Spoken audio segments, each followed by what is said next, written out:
I heard them arguing that night. It was loud, and then suddenly, silence. The chilling testimony echoed through the courtroom as prosecutors built their case against Robert Fabian. What really happened between Zuzu Verk, a vibrant college student, and her boyfriend in those final moments before she disappeared? Today, we're breaking down the investigation that shocked a college community and revealed how a controlling relationship escalated to murder. The evidence trail includes suspicious shopping trips for painters' drop cloths, cell phone data that contradicted multiple alibis, and the devastating discovery that would confirm everyone's worst fears about Zuzu's fate. What happens when a vibrant 22-year-old college student suddenly vanishes without a trace? That's exactly what happened with Zuzu Verk, and I want to take you beyond those missing person headlines to show you who she really was. Zuzu was an incredibly smart conservation biology student at Sul Ross State University in Alpine, Texas. She thrived in her classes, walking through the sprawling West Texas campus with textbooks and field notes. Her professors described her as one of those rare students who actually made connections between different subjects, someone who asked thoughtful questions that showed she was really engaged with the material. Zuzu had already been accepted to Texas A&M for graduate studies. She had this clear path forward. She wanted to dedicate her life to wildlife conservation, especially focusing on the unique desert ecosystem of West Texas. Her classmates would tell you how she'd light up talking about field research. This wasn't just a degree for her, it was a genuine passion. Her personality was something special too. Friends described her laugh as completely infectious, the kind that would make you start laughing even if you had no idea what was funny. She had this way of connecting with people that made them feel instantly comfortable. One friend said, Zuzu was the person who'd notice if you were having a bad day and actually do something about it, not just ask if you're okay and move on. Family meant everything to Zuzu. She called her parents in Keller, Texas almost daily. Her brother Miles was especially close to her. They had this sibling shorthand. He could tell something was off with just a few text messages. Miles later told investigators he had noticed some concerning patterns in Zuzu's relationship, little things that didn't seem right. Academically, Zuzu was absolutely meticulous. Her attendance record was perfect. She never missed classes or exams. Her professors said this made her absence that much more alarming. One professor said, when Zuzu didn't show up for her midterm, I knew immediately something was wrong. That just wasn't her. October 11th, 2016, started as a normal Tuesday for Zuzu. She attended classes, met with her advisor about graduate school, and worked in the biology lab. That evening, she joined friends for a movie and afterward went to her boyfriend, Robert Fabian's apartment. She texted her mom around 10 p.m., saying she'd call the next day.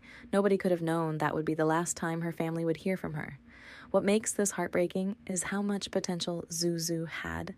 Her life was opening up in front of her, graduate school, research opportunities, friends, and a family that adored her. One professor commented that Zuzu was exactly the kind of student who gives you hope for the future. All those dreams and possibilities came to a devastating halt on a single October night. What transforms a romantic evening into something so suspicious that neighbors would later testify about unique sounds from Robert's apartment and mysterious 4 a.m. departures? The timeline of those final hours reveals contradictions that Robert Fabian couldn't explain away. That evening of October 11th started innocently enough. After finishing her classes, Zuzu met up with friends for a movie before heading to Robert's apartment. According to Robert's own account, they shared a romantic dinner and massage in his apartment. But the evidence tells a completely different story. The neighbors' testimonies painted a disturbing contrast. Multiple residents reported hearing a heated argument that night. One neighbor specifically mentioned shouting that lasted nearly 20 minutes around 11 p.m. God, can you imagine being those neighbors? You're just trying to relax when the sound of this escalating fight filters through your walls, not realizing you're witnessing something that would become crucial evidence. The timeline gets even more suspicious. Another resident testified about a movie blasting at unnaturally high volume between midnight and 2 a.m. precisely when Robert claimed they were having this intimate evening. Who turns a movie up that loud during a romantic night? The timing aligns perfectly with what investigators would later theorize was happening behind those walls. The witnesses described what they called unique sounds coming from Robert's bed, sounds that stood out enough through those thin apartment walls that multiple neighbors mentioned them in police statements. Then came the critical observation. A neighbor witnessed Robert leaving around 4 a.m. on October 12th. What makes this so significant? Zuzu's car remained parked outside. If she had left to go take care of her dog, as Robert later claimed, why was her vehicle still there? The following morning, Zuzu missed her midterm exam and work shift, completely out of character for someone described by professors and employers as exceptionally reliable. Her absence immediately triggered concern among friends and faculty who knew she would never miss an important test. The evidence formed a chilling picture. Investigators believed Zuzu was killed late on October 11th after that argument multiple neighbors heard so clearly. Court documents revealed Robert's story crumbled when confronted with witness accounts. The most likely scenario, Robert and his friend Chris Estrada disposed of Zuzu's body during those early morning hours when neighbors saw him leaving while her car remained behind. The contradictions in Robert's account made one thing clear. His romantic evening story was fabricated to cover up something much darker. While Robert's web of lies was beginning to form, something else was happening that would prove just as damning: silence. In the world of missing persons cases, there's a devastating statistic that haunts investigators. Most searches don't begin until 24 to 48 hours after someone vanishes, but with Zuzu, the alarm sounded almost immediately, and the reason why reveals everything about who she truly was. When Zuzu's empty chair sat unoccupied during her midterm exam, it immediately set off red flags. Her absence created such concern that professors contacted each other asking if anyone had seen her. The pattern continued when she missed her work shift without notice, completely out of character for someone known for her reliability. Zuzu was the kind of friend who'd text you if she was running even 5 minutes late, her roommate later told investigators. When nobody could reach her that morning, we all knew something was seriously wrong. As the morning turned to afternoon on October 12th, panic began to spread. Friends bombarded her phone with texts and calls, all unanswered. Each missed message amplified the growing fear that something terrible had happened. Zuzu maintained constant contact with loved ones. Her silence spoke volumes. Then came one of the most heartbreaking moments of this entire case. Zuzu's mother, Lori Verk, in a moment of pure maternal desperation, sent a text that still gives me chills. "Tell us you are alive." Just think about having to type those words to your own child. 4 simple words capturing the absolute horror this family experienced in real time. Without hesitation, Zuzu's parents jumped in their car and drove 7 hours straight from Keller, Texas to Alpine. They didn't wait to see if she'd call tomorrow. They knew immediately that something was catastrophically wrong. 7 hours on the road, probably the longest drive of their lives, fueled by a mixture of hope and dread that most of us can't imagine. The Alpine community responded with equal urgency. Within hours, not days, search parties formed. Local law enforcement immediately recognized the seriousness of the situation. As news spread, a reward fund for information grew rapidly, eventually reaching $200,000, a testament to how deeply her disappearance affected those around her. This immediate mobilization stands in stark contrast to how many missing persons cases unfold. Typically, there's a waiting period where people assume the person will return or is temporarily unreachable. But everyone who knew Zuzu understood that her disappearance was impossible under normal circumstances. Friends described her as someone you could set your watch by. The immediate alarm wasn't an overreaction, it was the only appropriate response for someone whose absence could only signal something deeply wrong. Her predictability wasn't a superficial trait, it was her core, and everyone who knew her recognized that.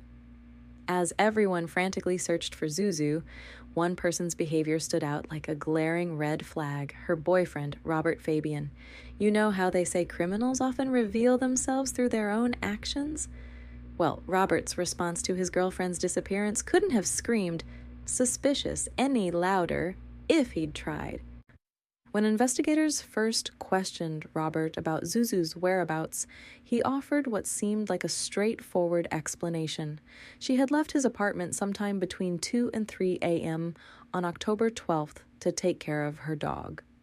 Simple enough, right? Except his story collapsed like a house of cards when neighbors contradicted him. One reported seeing Robert leave in his car while Zuzu's vehicle remained parked outside. When confronted with this testimony, Robert's explanation morphed dramatically. Suddenly, he claimed he had gone to Dairy Queen to cool off while Zuzu stayed behind. This second version crumbled too when another neighbor confirmed Robert never returned from this supposed late-night ice cream run. What really caught investigators' attention was something subtle but incredibly telling. Robert's choice of words. During those initial interviews, he repeatedly referred to Zuzu in the past tense. Texas Ranger Jeffrey Vajdos later testified that experienced investigators immediately recognized this language pattern as a significant indicator of potential guilt. It was as if Robert already knew Zuzu wasn't coming back, while her family still clung desperately to hope. Ranger Vajdos described Robert's demeanor throughout questioning as lacking the emotional response you'd expect from someone whose girlfriend had vanished. Instead of displaying distress or urgency, Robert appeared self-serving and needed a lot of guidance. Behavior Vajdos noted was highly unusual for someone in his situation. Where was the panic, the desperate concern, the frantic energy to find her? So, despite claiming he stayed home after Zuzu supposedly left, neighbors reported seeing him leave the apartment after the time he said she departed. Each new detail created more inconsistencies in his account, which was already unraveling faster than wet tissue paper. Perhaps the most chilling aspect came when Zuzu's frantic family reached out to him. While they were sick with worry, calling hospitals and organizing search parties, Robert told Zuzu's devastated parents he was simply giving her space. Giving her space, his callous response only deepened their anguish while they desperately searched for their daughter. For investigators, the combination was damning: the shifting stories, the past tense references, the contradicted alibis, the inexplicable calm, and the bizarre excuse of giving space to someone who was clearly missing. These weren't just inconsistencies. They were textbook behavior patterns that screamed involvement. Beyond Robert's suspicious behavior, investigators needed hard evidence to build their case, and they found it in the most unexpected places. What do a borrowed pickup truck, a shop vac full of human hair, and a desperate message to a friend saying don't ask questions have in common? They were the puzzle pieces that finally revealed what really happened to Zuzu Verk. While Robert Fabian was front and center in the investigation, another figure emerged as equally important: Chris Estrada, Robert's friend who would become entangled in the case in ways he probably never imagined. The evidence against them unfolded in a damning chronological sequence. On October 12, 2016, the very day Zuzu disappeared, Chris Estrada's credit card purchased 3 plastic painters, drop cloths at a local Dollar General. This seemingly innocent purchase became significant when investigators realized these materials could be used to wrap and transport a body. The digital trail strengthened suspicions. Cell phone records revealed frantic communications between Robert, Chris, and Robert's sister in the days following Zuzu's disappearance. These weren't casual check-ins. These were urgent exchanges that suggested coordination rather than concern. Chris's cell phone data placed him at various commercial dumpsters after midnight on October 12th, exactly when someone disposing of evidence would make such rounds. Physical evidence told an even more compelling story. When investigators searched Chris Estrada's car, they found Zuzu's hair in the trunk. The same hair showed up in a shop vac used to clean Robert's brother-in-law's truck, the same truck Robert had borrowed the evening after Zuzu disappeared. This connection suggested a hasty cleanup and transport operation between multiple vehicles. Chris's behavior raised additional red flags. When visiting his friend Brittany Gasca shortly after Zuzu vanished, he made a revealing statement. I don't want to get you involved. Don't ask questions. I didn't do anything. I'm okay. God, can you imagine your friend saying that to you?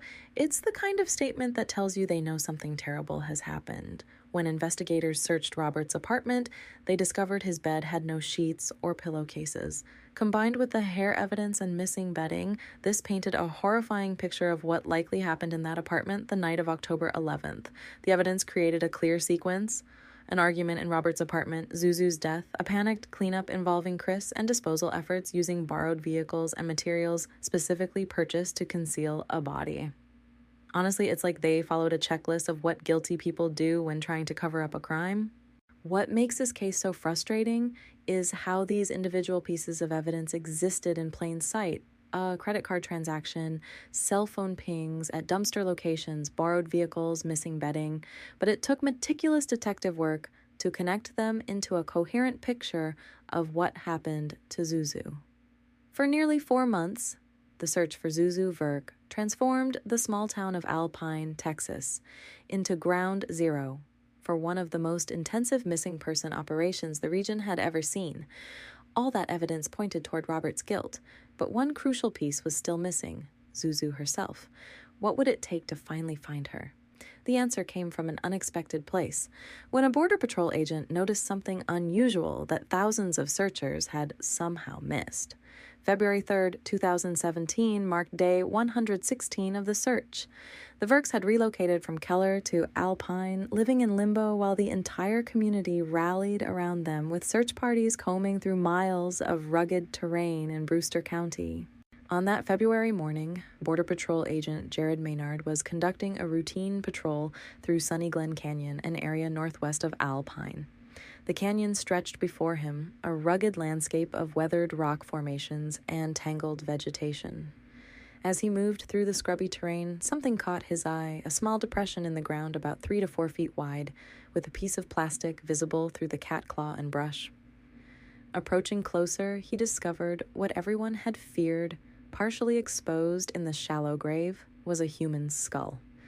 The area had been searched before, but Sheriff Ronnie Dodson later explained why it remained hidden. There was a lot of vegetation where this grave is. It would have been very hard for anybody to see just walking on the road. You would have really had to get off it, get into the cat claw, and to find it like it was. The killer had chosen the location with chilling precision, just far enough from town to avoid detection, yet close enough to reach quickly on that fateful night. As investigators gathered at the scene, Sheriff Dodson approached the grave, recognizing Zuzu's remains, which still contained her dental retainer.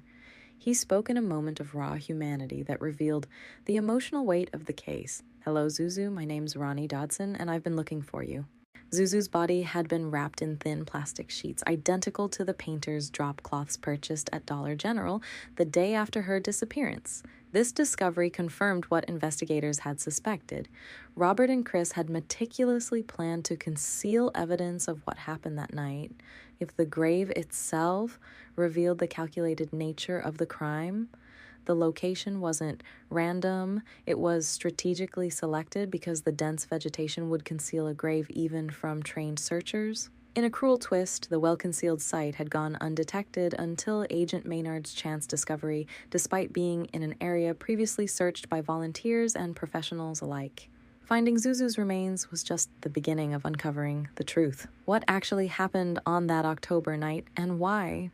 As Robert Fabian's murder trial began in May 2019, no one could have predicted the shocking revelations that would emerge about his personal life, revelations that would finally answer the question of motive that had haunted investigators and Zuzu's family for years.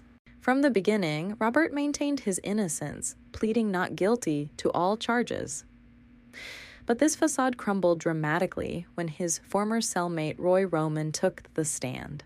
Roman's testimony stunned the courtroom. Robert had allegedly confessed that he killed Zuzu after she threatened to expose his bisexual relationship with Chris Estrada. He grabbed her by the neck, Roman testified, recounting Robert's jailhouse confession.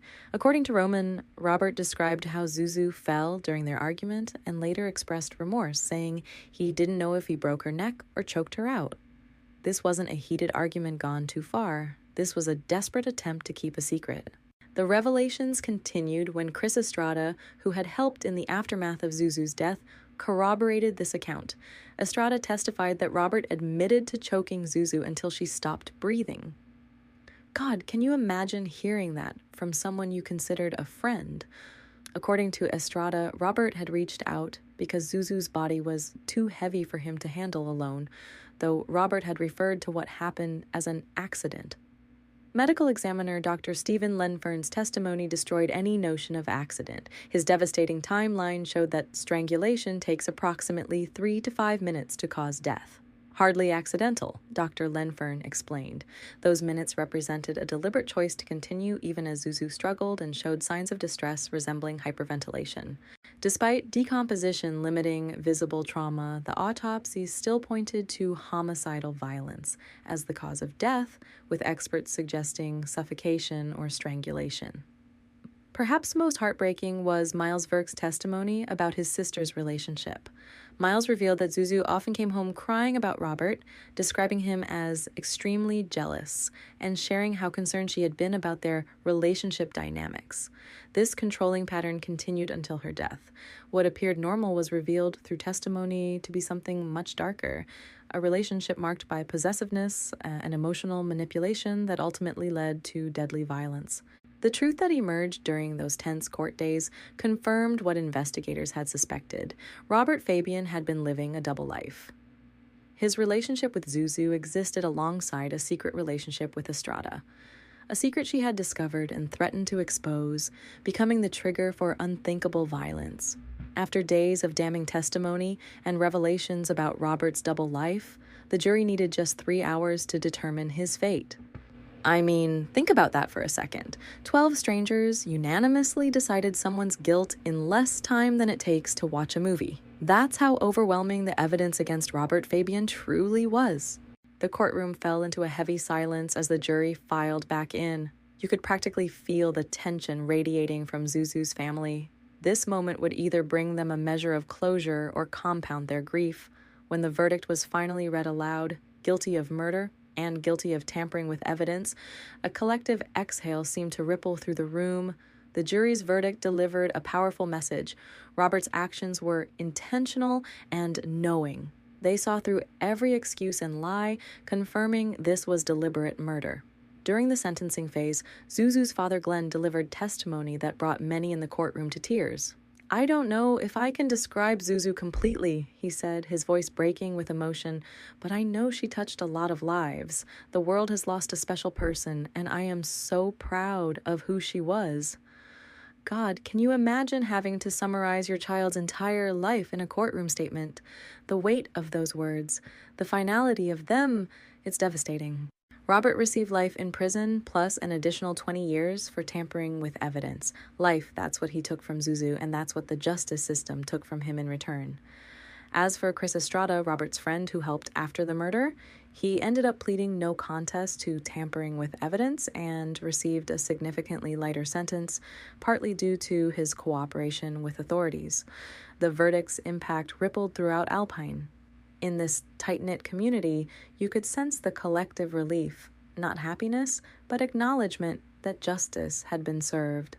Sul Ross State University, where Zuzu had been such a promising student, had been living under the cloud of this tragedy for years. Throughout the entire ordeal, the community had rallied around Zuzu's family. They'd organized search parties, raised reward money, held vigils, and wrapped their arms around the Verks in their darkest hours. The verdict validated all those efforts and allowed the healing process to finally begin.